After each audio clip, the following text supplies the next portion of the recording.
Bom dia, pessoal. Vamos de BTC na manhã dessa quinta-feira, 22 de junho. Agora na Espanha, 11 horas e 56 minutos. No Brasil, 6h56 da manhã. Gente, eu tô no gráfico de 4 horas ancorado pela banda de VWAP semanal. Nitidamente aqui no 4 horas, a gente está desenhando uma subonda 2. A gente fez explodir aqui de forma ascendente essa acumulação baixista que aprisionou a BTC desde meados de abril desse ano, numa canaleta virtual de baixa, que foi revogada com esse mega pump de ontem, que levou a BTC para máxima em 30.800. Agora a gente está fazendo topos descendentes e fundos ascendentes. Isso aqui parece ser uma subonda 2 dentro do gráfico de 4 horas. Agora eu vou pular para o gráfico de Renko, o nosso gráfico atemporal, que não tem nenhum compromisso com o transcurso do tempo, mas só com a variação do preço. Ele, por conta disso, ele retrata uma inércia movimentacional muito mais fidedigna. Vocês vejam que agora as 3 linhas do canal de Keltner ficaram agressivamente apontadas para cima. A última lower se livrou da nuvem de Shimoku. A gente acionou aquela seta da morte para os shortados, porque quando a gente desenha candle, boxes, né? No Renko não tem candle, são boxes compradores acima da nuvem. Normalmente ele entrega uma sequência que só vai encontrar um ponto de inflexão na resistência subsequente, que é esse suporte aqui no patamar de 36 mil dólares. É para lá que a gente está indo. No gráfico semanal ficou bonita a configuração aqui da BTC.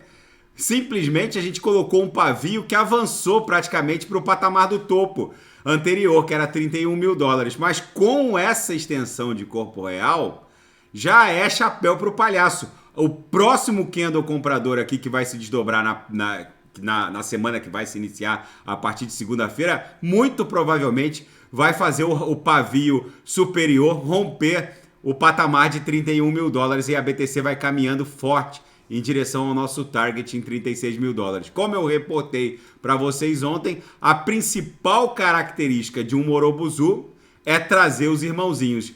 Essa protuberância ascendente desse corpo real de hoje está demonstrando a inércia do movimento. Os irmãozinhos desse primeiro Morobuzu que se formou ontem, no dia 21 de junho, hoje já é quase um Morobuzu também, que a gente está desenhando, dia 22, vão levar a BTC para 36 mil dólares. No intraday, a BTC tá bonito, até sumiu do gráfico aqui, de tanto que subiu.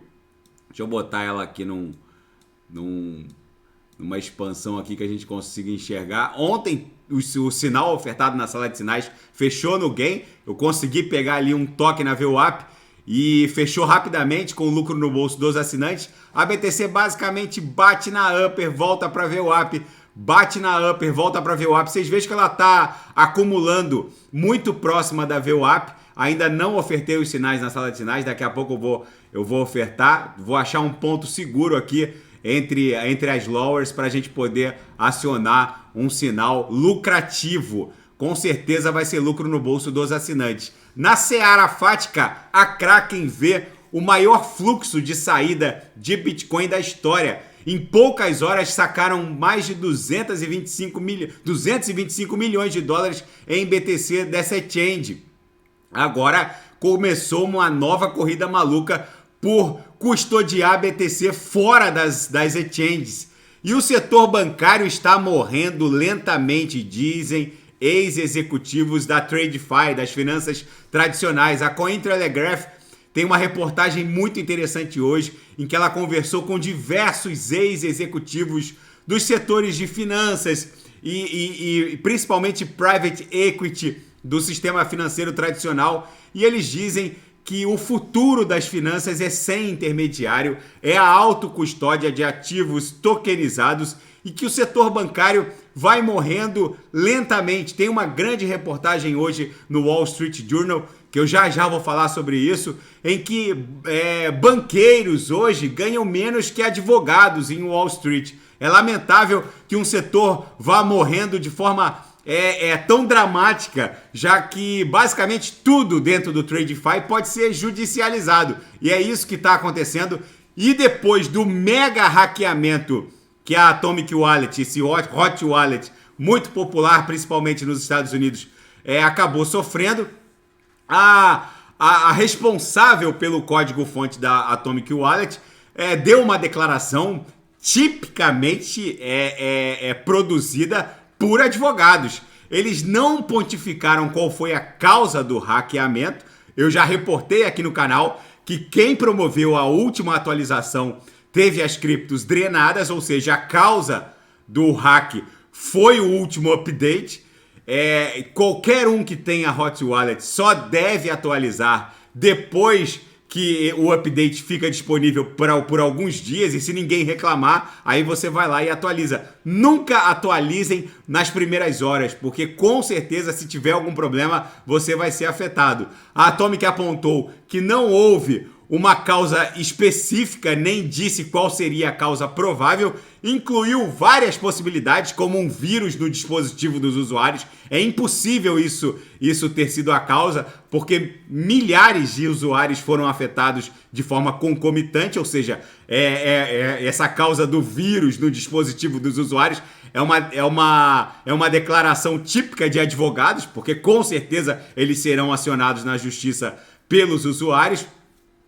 Eles falaram que pode ter sido uma violação de infraestrutura em nuvens, isso pode ser possível, mas na minha leitura, a falha dessa infraestrutura de segurança em nuvens é atribuída a eles, porque são eles que escolhem as clouds e não os usuários, e uma injeção de código malware dentro da nuvem, isso com certeza também é atribuível a eles, ou seja, todas essas declarações dadas nas últimas horas pelo Atomic Wallet parecem ter sido produzidas por um grande escritório de advocacia que já está tentando aparar as arestas da responsabilidade da dona do código-fonte desse Hot Wallet, que acabou permitindo um grande hackeamento via interferência na nuvem que custodiou o último update. E aí quem fez a atualização ali no app, no dispositivo, no aplicativo,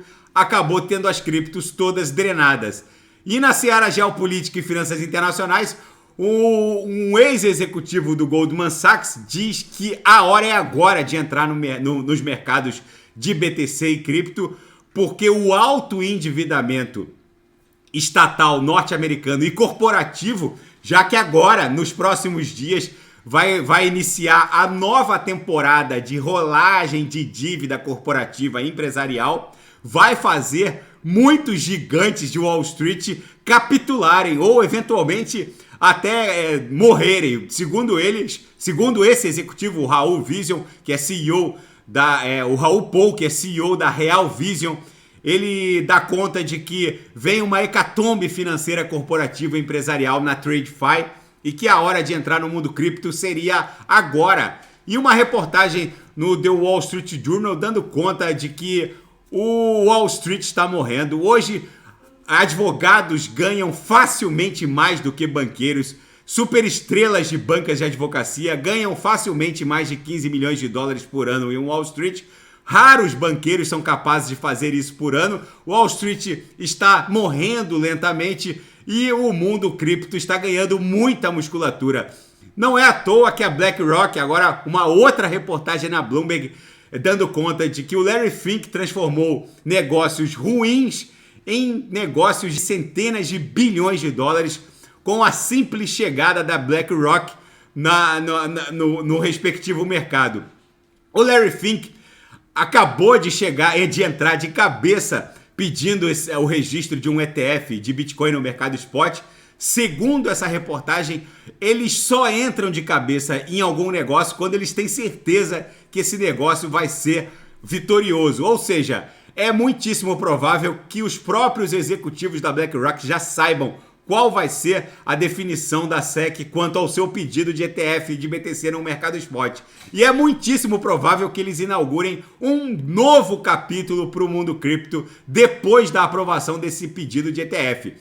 Pessoal, aqui no 6 horas a BTC está desenhando mais um belíssimo Morobuzu. Lembrando que é muitíssimo provável que os irmãozinhos desses Morobuzus levem a BTC para um patamar próximo de 36 mil dólares. Daqui a pouco eu volto. Vou fazer ADA, XRP, Atom, Binance Coin, Polkadot Kusama e quem quiser sugerir, é só colocar nas mensagens abaixo. Até daqui a pouco, grande abraço e aceito sugestões de análises nas mensagens abaixo. Até daqui a pouco, grande abraço.